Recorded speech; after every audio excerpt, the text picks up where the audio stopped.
reaksi V pertama kali tentu adalah kaget. Kaget itu wajar lah, ya kita pasti manusia biasa kalau tahu hal seperti itu pasti kaget itu pertama.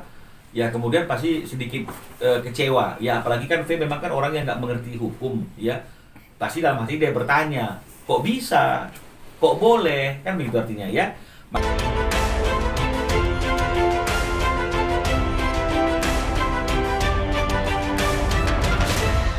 Ya, selamat pagi teman-teman media semuanya. Terima kasih telah merespon undangan saya selaku kuasa hukumnya Virus untuk hadir pada pagi hari ini.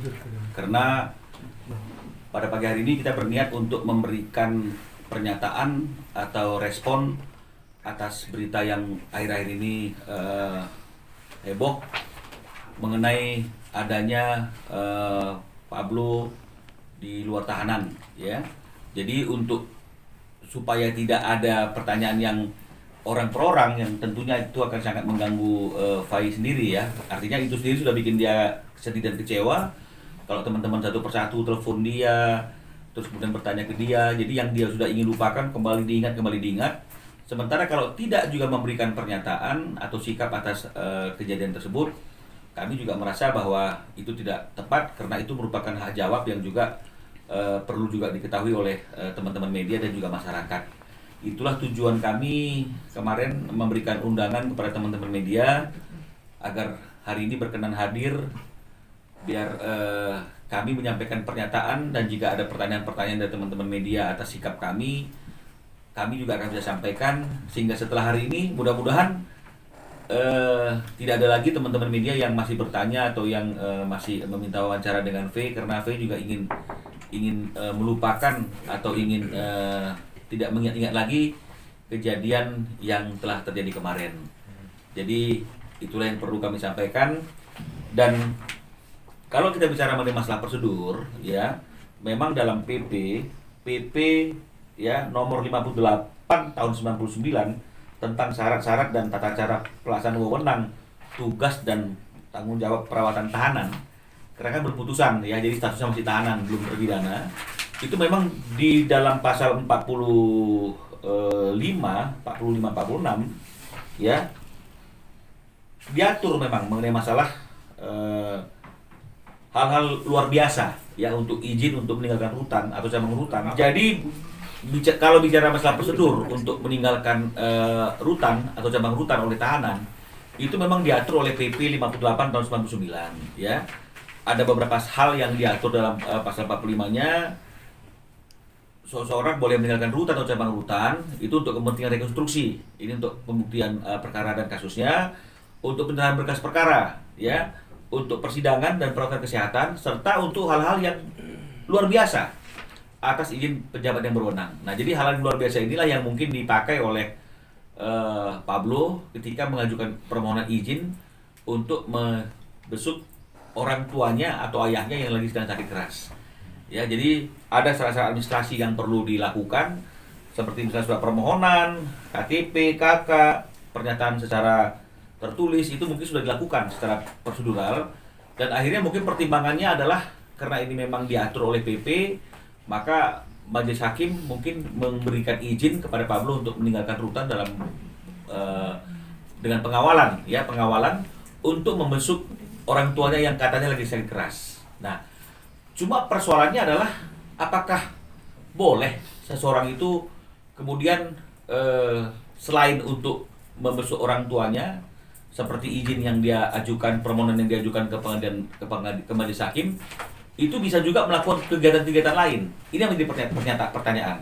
Nah, jadi kalau menurut hemat kami, ya, sebaiknya memang setiap tahanan yang mendapatkan izin untuk meninggalkan tahanan karena izin tertentu untuk hal-hal yang luar biasa, karena ada kematian, ya, di dalam keluarga yang dia harus datang untuk melayat, ya, atau kemudian misalnya sakit keras, maka sebaiknya izin yang dia dapatkan itu tidak digunakan untuk hal-hal yang lain, ya, apalagi untuk perkara-perkara yang menjadi perhatian publik.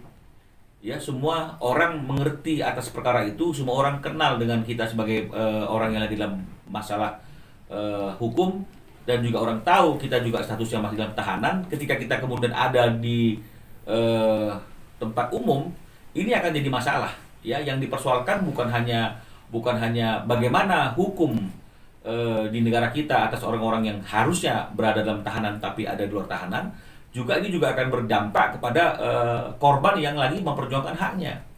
Nah, kalau misalnya orang-orang yang mengerti aturan, seperti misalnya mengerti hukum, mungkin mereka tahu bahwa itu adalah hal yang memang sudah diatur oleh peraturan pemerintah tahun 58, tahun 99. Ya, tapi kalau bagi masyarakat awam yang nggak mengerti hukum, ini akan menjadi sesuatu yang merugikan atas penegakan hukum yang ada di Indonesia. Jadi ini yang harus menjadi perhatian bagi pejabat yang berwenang dalam melakukan izin, memberikan izin dan juga pengawalan atau pengawasan. Nah, karena kalau misalnya kita berhitung, maka ada pertanyaan, mana waktu yang digunakan lebih lama oleh Pablo? Membesuk orang tuanya atau jalan-jalan di Pasar Sentul dan juga di Mall Gandaria City? Nah, harusnya kalau memang misalnya urgent, hal yang luar biasa karena orang tuanya sakit, harusnya memang waktu yang terbanyak yang diberikan adalah membesuk orang tuanya dan kemudian kembali ke tahanan. Ya, tapi ya kita tidak bisa intervensi apapun. Memang itu yang terjadi, yang menurut mereka itu yang terbaik, ya kita tidak bisa menyatakan apapun. Tapi memang sangat disayangkan karena akhirnya itu menjadi suatu berita yang heboh, berita yang besar.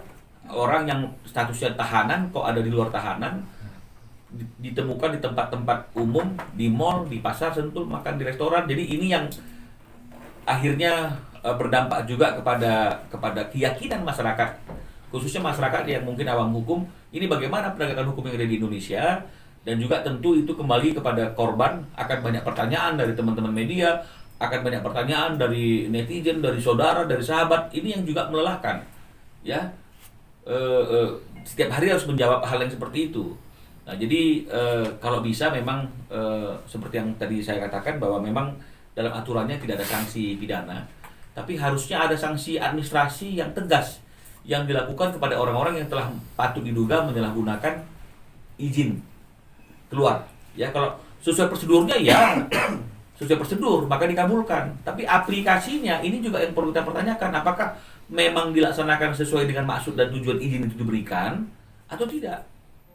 Nah, jika tidak, maka seharusnya perlu ada sanksi administratif yang tegas yang dilakukan oleh kepala rutan kepada tahanannya, dan tentunya kepada majelis hakim yang terlanjur sudah memberikan izin keluar dan dia melihat fakta bahwa di lapangan izin itu tidak digunakan sebaik mungkin karena digunakan untuk hal-hal yang lain. Ini juga harusnya menjadi pertimbangan bagi majelis hakim dalam mengambil keputusan akhirnya nantinya, yang mengenai masalah hal-hal yang memberatkan dan meringankan. Ini harus menjadi catatan, karena kalau tidak, ini tentu akan mengoyak rasa keadilan bagi masyarakat yang ada di Indonesia ini yang sedang memperjuangkan haknya. Jadi itu yang perlu kami sampaikan dari pernyataan kita, bahwa kami tidak masuk ke areal yang di luar ranah kita.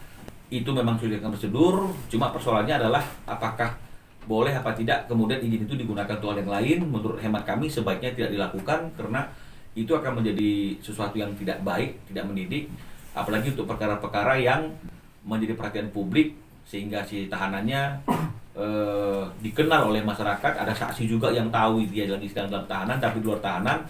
Itu dampaknya pasti akan kepada penegakan hukum kita, dan juga dampaknya kepada korban atau kepada klien kami yang sedang memperjuangkan hak-haknya. Dan saya percayakan kepada penegak hukum, dan itu aja. Ya, jadi kalau boleh cerita, V juga pertama kali tahu itu kan dari orang lain. Ya, artinya dia melakukan aktivitas biasa normal, tapi kembali karena orang tahu ada proses hukum yang sedang dialami, yang sedang dijalankan oleh V untuk memperjuangkan haknya. Kemudian pelakunya itu terlihat di luar tahanan. Tentu informasi itu datang kepada si V, ya. Reaksi V pertama kali tentu adalah kaget. Kaget itu wajar lah, ya. Kita pasti manusia biasa, kalau tahu hal yang seperti itu pasti kaget, itu pertama.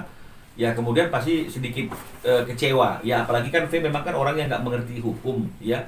Pasti dalam hati dia bertanya, kok bisa, kok boleh, kan begitu artinya, ya. Maka setelah itu dia bertanya kepada saya, ya. Ketika dia bertanya kepada saya jelaskan bahwa memang secara aturan itu diperbolehkan, ya. dengan izin, dengan pengawalan.